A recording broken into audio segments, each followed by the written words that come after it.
ദക്ഷിണേന്ത്യയിലെ പ്രമുഖ തീർത്ഥാടന കേന്ദ്രം. ജാതി മതഭേദമന്യേ ആയിരക്കണക്കിന് ആളുകൾ ദിവസേന സന്ദർശനം നടത്തുന്ന സ്ഥലം.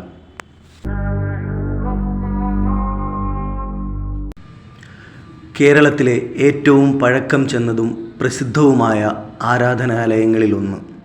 ഒരു കാലത്തെ കേരളത്തിൻ്റെ ഗൾഫ്. അങ്ങനെ നീണ്ടുപോകുന്ന വിശേഷണങ്ങൾ. ഭീമാപ്പള്ളി ദർഗാ ഷെരീഫ്.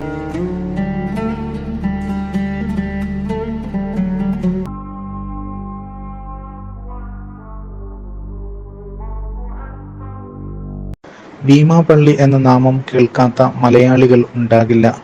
ഭീമാ ബീവി എന്ന സൂഫി വനിതയുടെയും അവരുടെ മകൻ മാഹീൻ അബൂബക്കറിന്റെയും ഓർമ്മകൾ ഉറങ്ങുന്ന മണ്ണാണ് ഭീമാപള്ളിയുടേത്. പള്ളിയുടെ മുറ്റത്ത് തന്നെ കലന്തർ മസ്താൻ എന്ന സൂഫി വര്യന്റെ അന്ത്യവിശ്രമ സ്ഥാനവും സ്ഥിതി ചെയ്യുന്നുണ്ട്. ജാതിമത ഭേദമന്യേ ദിവസവും നൂറുകണക്കിന് ആളുകളാണ് തിരുവനന്തപുരം ജില്ലയിലെ തീരദേശത്തോട് അടുത്ത് കിടക്കുന്ന ഭീമാപള്ളിയിലേക്ക് എത്തുന്നത്. റോസ് നിറത്തിൽ ചായം പൂശിയ ഭീമാപള്ളി നയന മനോഹരമായ ഒരു കാഴ്ച തന്നെയാണ്. പ്രവാചകൻ മുഹമ്മദ് നബി സല്ലല്ലാഹു അലൈഹി വസല്ലമയുടെ കുടുംബ പരമ്പരയിൽ ഖുറൈശി കുടുംബത്തിലാണ് ഭീമാ ബീവി റളിയല്ലാഹു അൻഹയുടെ ജനനം. മതഭക്തിയായാണ് മഹദി വളർന്നത്. ചെറുപ്പത്തിൽ തന്നെ മതവിഷയങ്ങളിൽ അഗാധമായ അറിവ് നേടിയിരുന്നു. മതഭക്തനായ അബ്ദുൽ ഒഫാറിനെയാണ് മഹദിക്ക് ഇണയായി ലഭിച്ചത്. സന്തോഷകരമായ ആ ദാമ്പത്യം പൂത്തുലഞ്ഞു. തീർത്തും സൂഫി ജീവിതം നയിച്ച അവരെ രണ്ടുപേരെയും അള്ളാഹു അനുഗ്രഹിച്ചു. അവരുടെ പ്രാർത്ഥനകൾക്ക് വേഗം ഉത്തരം ലഭിച്ചു. അവർ ചികിത്സിക്കുന്ന രോഗികൾക്ക് വേഗം ശമനം ലഭിച്ചു. ഇതറിഞ്ഞ് മാരക രോഗങ്ങൾ കൊണ്ടും മറ്റും ബുദ്ധിമുട്ടുന്ന മറ്റ് നിരവധി പ്രയാസങ്ങൾ മൂലം ദുരിതമനുഭവിക്കുന്നവരും മഹദി അവർകളെ സമീപിച്ചു. അവർക്ക് വേഗം തന്നെ ശമനം ലഭിക്കാൻ തുടങ്ങി.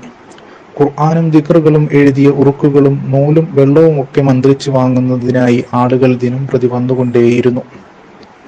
അറേബ്യയിലെങ്ങും അവരുടെ പ്രശസ്തി നാൾക്കുനാൾ വർദ്ധിച്ചു. അനേകം ആളുകൾ വിവിധ ദേശങ്ങളിൽ നിന്ന് ഭീമാ ബീവി റളിയല്ലാഹു അൻഹയെ അന്വേഷിച്ച് എത്തിക്കൊണ്ടിരുന്നു. അള്ളാഹുവിന്റെ അനുഗ്രഹത്താൽ വന്നവർക്കെല്ലാം ആശ്വാസം പകരാൻ അവർക്കായി. അനേകായിരങ്ങൾ രോഗമുക്തി നേടി. യാതൊരു പ്രതിഫലവും വാങ്ങാതെ സൗജന്യമായാണ് മഹദി എല്ലാവരെയും ചികിത്സിച്ചിരുന്നത്. അതിനിടയിൽ ഒരു സന്തോഷ വാർത്ത കൂടി അവരിലേക്കെത്തി. ഭീമാ ബീവി ഒരു ആൺകുട്ടിക്ക് ജന്മം നൽകി. മാഹീൻ അബൂബക്കർ എന്ന് ആ ഓമനപുത്രന് അവർ പേര് നൽകി. നല്ല ശിക്ഷണത്തിൽ മാഹീൻ റളിയല്ലാഹു അൻഹു വളർന്നു. ചെറുപ്പത്തിൽ തന്നെ മികച്ച വിദ്യാഭ്യാസം നൽകാനും മാതാപിതാക്കൾ ശ്രദ്ധിച്ചു. അധികം വൈകാതെ അബ്ദുൽ ഒഫാർ എന്നിവർ മരണപ്പെട്ടു. അള്ളാഹുവിന്റെ വിധിയെ ആ ഉമ്മയും മകനും അംഗീകരിച്ചു. അതിൽ ക്ഷമിച്ച് ജീവിതം മുന്നോട്ട് നീങ്ങി. അറേബ്യയിലെ ഭരണാധികാരികൾക്കിടയിൽ അധികാര തർക്കങ്ങളും ചേരിതിരിവുകളുമെല്ലാം അന്ന് വ്യാപകമായിരുന്നു. മാഹീൻ അബൂബക്കർ റളിയല്ലാഹു അൻഹു സമൂഹത്തിലെ ദുഷ്ചെയ്തികൾക്കും അധികാരഭ്രാന്തിനുമെതിരെ ധീരമായി ശബ്ദിച്ചു. തെറ്റുകൾ മുഖം നോക്കാതെ പറഞ്ഞു തിരുത്തി. ഇതോടെ ശത്രുക്കളുടെ എണ്ണവും ദിനം പ്രതി വർദ്ധിച്ചുകൊണ്ടേയിരുന്നു. അങ്ങനെയിരിക്കെ ഒരു ദിവസം ആണ് മഹദിക്ക് ഒരു സ്വപ്ന ദർശനമുണ്ടായത്.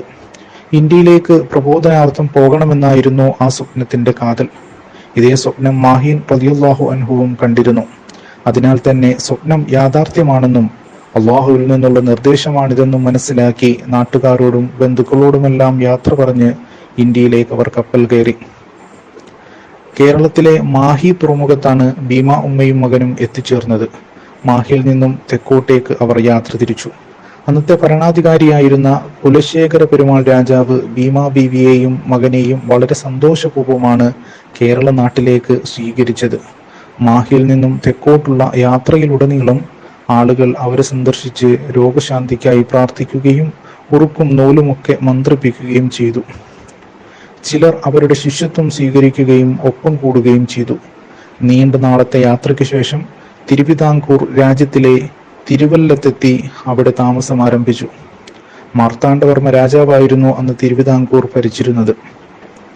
ഭീമാ ബീവിയും മകനും അനുയായികൾക്കൊപ്പം തിരുവല്ലത്ത് താമസിക്കുന്നതറിഞ്ഞ് വിവിധ ദേശങ്ങളിൽ നിന്നും ധാരാളം പേർ അവിടേക്കെത്തി. മാറാവ്യാധികൾ പോലും മഹദിയുടെ ചികിത്സയിൽ സുഖപ്പെട്ടു. എന്നാൽ വിദേശികളായ രണ്ടുപേർ തങ്ങളുടെ നാട്ടിൽ വന്ന് പ്രശസ്തി നേടുന്നത് ഒരുപാട് അസൂയാലുക്കളെ സൃഷ്ടിച്ചു. അവർ കുതന്ത്രങ്ങൾ മെനയാൻ തുടങ്ങി. വ്യാജ പ്രചരണങ്ങൾ അഴിച്ചുവിട്ടു. ദുർമന്ത്രവാദിയാണെന്നൊക്കെ കഥകൾ പ്രചരിപ്പിച്ചെങ്കിലും അതിന് ആരും ചെവി കൊടുത്തില്ല. തിരുവിതാംകൂറിൽ പരദേശികൾ താമസിക്കുകയാണെങ്കിൽ നിർബന്ധമായും കരം കൊടുക്കണമെന്നൊരു നിയമമുണ്ടായിരുന്നു. ഈ നിയമപ്രകാരം വലിയ തുക തന്നെ കരമായി ഈടാക്കണമെന്നും പണം നൽകാനാകാതെ അവർ നാടുവിടുമെന്നും അസൂയാലുക്കൾ നാടുവാഴിയോട് പറഞ്ഞു. ഭീമാ ബീവിക്ക് ജനങ്ങൾക്കിടയിലുള്ള സ്വാധീനം നാടുവാഴിയെയും അസ്വസ്ഥനാക്കിയിരുന്നു. വലിയ തുക തന്നെ കരം ഈടാക്കണമെന്ന് നാടുവാഴിയും തീരുമാനിച്ചു. ആയിടയ്ക്കാണ് മാഹീൻ അബൂബക്കർ റളിയല്ലാഹു അൻഹു ഹജ്ജ് നിർവഹിക്കണമെന്ന ആഗ്രഹവുമായി മക്കയിലേക്ക് യാത്ര പോയത്. ബീവിയുടെ അനുമതിയോടും അനുഗ്രഹത്തോടും കൂടി യാത്ര തിരിച്ചു. യാത്രാ സൗകര്യങ്ങൾ കുറവായതിനാൽ ഏറെ കാലം നീണ്ട യാത്ര തന്നെ വേണമായിരുന്നു അന്ന് മക്കയിലേക്കെത്താൻ. ഇതാണ് അവസരമെന്ന് മനസ്സിലാക്കിയ നാടുവാഴി തിരുവല്ലത്തെത്തി മഹദിയെ ഭീഷണിപ്പെടുത്തി വൻ തുക തന്നെ കരമൊടുക്കണമെന്ന് ആവശ്യപ്പെട്ടു. മകൻ തിരികെ വരും വരെ സാവകാശം നൽകണമെന്ന് ബീവി നാടുവാഴിയോട് അഭ്യർത്ഥിച്ചതോടെ നാടുവാഴി മടങ്ങിപ്പോയെങ്കിലും നാടുവാഴിയുടെ ആൾക്കാരുടെ ക്രൂരതകൾ തുടർന്നു.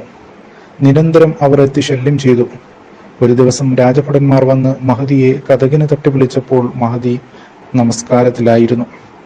നിസ്കാരമൊക്കെ കഴിഞ്ഞ് എത്തിയപ്പോഴേക്കും കുറച്ച് താമസിച്ചു. അവർ അതിന് അസഭ്യം പറയാൻ തുടങ്ങി. ഹജ്ജ് ചെയ്ത് മക്കയിലിരിക്കുമ്പോൾ മാഹീൻ റളിയല്ലാഹു അൻഹു ഉമ്മയെ സ്വപ്നം കണ്ടു. അതീവ ദുഃഖിതയായാണ് ഉമ്മയെ കാണുന്നതെന്ന് മനസ്സിലാക്കിയ മാഹീൻ റളിയല്ലാഹു അൻഹു വേഗം തന്നെ നാട്ടിലേക്ക് തിരിച്ചു. നാട്ടിലെത്തി ഉമ്മയെ കണ്ട് വിവരങ്ങൾ അന്വേഷിച്ചു. തൻ്റെ ഉമ്മയെ അപമാനിക്കുകയും ആക്രമിക്കുകയും ചെയ്തവരോട് പകരം ചോദിക്കാൻ ഒരുങ്ങിയെങ്കിലും ഭീമാ ഉമ്മ മകനെ വിലക്കി. എന്നാൽ അധികം താമസിയാതെ തന്നെ മാഹീൻ റളിയല്ലാഹു അൻഹു വന്നതറിഞ്ഞ് നാടുവാഴിയുടെ ആളുകൾ വീണ്ടും വന്നു. വൻ തുക തന്നെ കരമൊടുക്കണമെന്ന് അവർ ആവശ്യപ്പെട്ടു. ഞങ്ങൾ കച്ചവടത്തിനോ പണം സമ്പാദിക്കാനോ വന്നവരല്ല, മതപ്രബോധനാർത്ഥം വന്നവരാണ്, ഞങ്ങളെ നികുതിയിൽ നിന്ന് ഒഴിവാക്കി തരണം എന്ന് മാഹീൻ റളിയല്ലാഹു അൻഹു അഭ്യർത്ഥിച്ചു.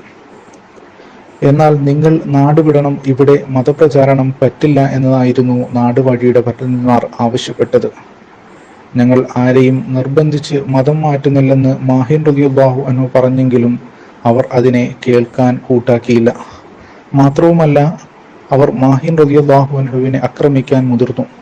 അവരിൽ ഒരാൾ മാഹീൻ റളിയല്ലാഹു അൻഹുവിനെ ആക്രമിക്കാനായി കൈയോങ്ങിയപ്പോൾ മാഹീൻ റളിയല്ലാഹു അൻഹു അതിനെ തടുത്തു.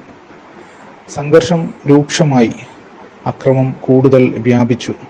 മുസ്ലിങ്ങളെയൊക്കെ ആക്രമിക്കുന്ന രൂപത്തിലേക്ക് സംഘർഷം വഴിമാറി. മാഹീൻ റളിയല്ലാഹു അൻഹുവിനും അനുയായികൾക്കുമെതിരെ അവർ യുദ്ധത്തിന് വന്നു. ശക്തമായ പോരാട്ടം നടന്നു. മുന്നിലൂടെ ആക്രമിക്കാനാകില്ലെന്ന് മനസ്സിലാക്കിയ ശത്രുക്കൾ ചതിയിലൂടെ കൊലപ്പെടുത്താമെന്ന് തീരുമാനിച്ചു. പൂന്തുറയിൽ വെച്ച് മാഹീൻ അബൂബക്കർ റളിയല്ലാഹു അൻഹുവിനെ പിന്നിലൂടെ വന്ന കൊലയാളികൾ കഴുത്തിന് വെട്ടി കൊലപ്പെടുത്തി.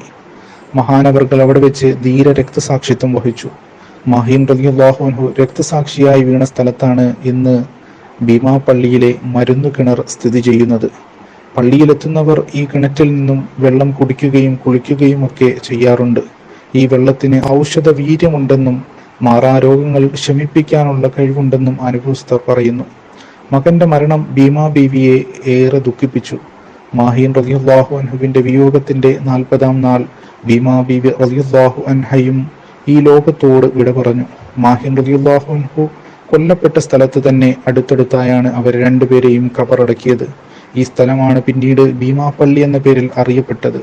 എല്ലാ വർഷവും ജമാഅത്തുൽ ആഖിർ 1 മുതൽ 10 വരെ ഭീമാ പള്ളിയിൽ ഉറൂസ് നടക്കുന്നു.